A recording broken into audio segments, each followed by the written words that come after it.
terus karboksilat. Karboksilat itu ada di bilangan gelombang berapa? Nah, karboksilat itu ada CO dan OH. Nah, itu harus tahu dulu kalau asam salisilat itu guna aja.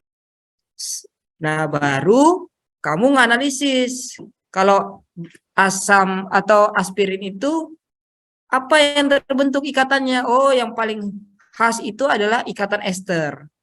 Berarti kalau ada ikatan ester, itu yang harus ditahu adalah ada gugus keton, CO, dan ada ikatan CO tunggal gitu. Nah, CO tunggal biasanya kalau kita lihat di FTIR itu bisa ditulis sebagai CO alkohol pada buku-buku tertulis atau CO ether gitu ya.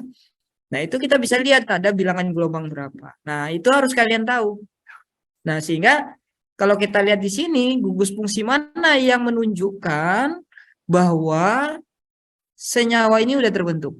Kira-kira gugus fungsi yang mana? Coba lihat ke bawahnya lagi, FTIR aspirin bagian bawahnya, apakah sama FTIR-nya?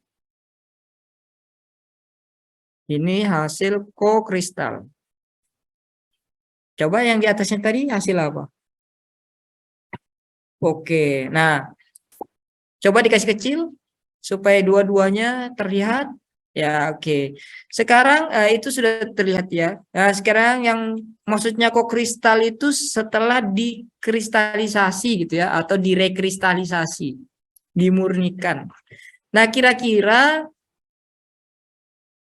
dari FTIR yang di bawah, yang aspirin hasil kokristal, itu gugus mana saja yang bisa membuktikan bahwa aspirinnya udah jadi? Silakan dijawab.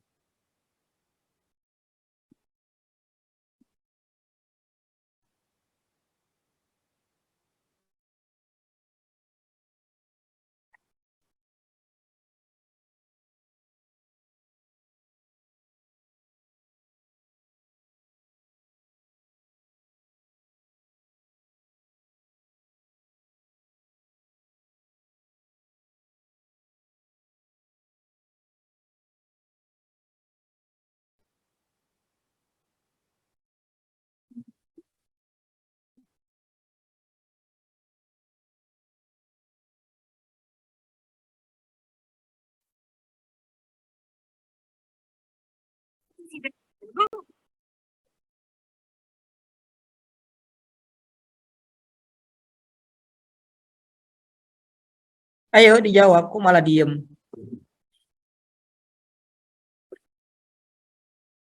Kira-kira dari mana taunya? Coba.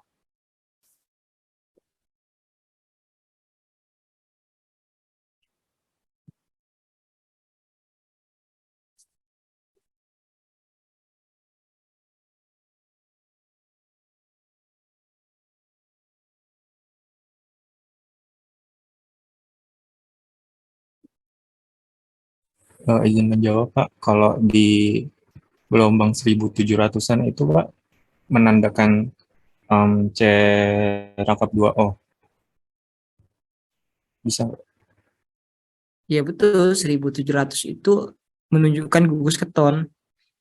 Tapi apakah gugus keton itu bisa menunjukkan bahwa aspirinnya terbentuk? Bagaimana bahasanya? Jadi ini bukan hanya sekedar, oh ada ini 1700 ada CO. Memangnya kenapa kalau ada CO-nya gitu? Nah, jadi gunakan analisisnya seperti apa. Saya sudah suruh bandingkan tadi kan, kalau yang di asam salisilat sama aspirin itu apa yang berbeda kira-kira. Ya sama kalau misalnya nanti pertanyaan di ujian lisan gitu, kamu buat ini kamu ini bisa tahu jadi dari mana gitu. Ada gugusnya apa yang berubah di situ? Kok kamu orang jurnal ini mengatakan oh sintesis kalkon menjadi pirazol misalnya gitu. Kamu tahu pirazol itu jadi dari mana? Apa yang menunjukkan dia jadi gitu. Nah, jadi misalnya buat kalkon dari acetopenon, tahu jadi dari mana gitu. Apa spektrum yang menunjukkan dia jadi. Nah, sama ini juga dari aspirin terbentuk jadi asam salisilat. Bagian mana yang menunjukkan itu terbentuknya jadi?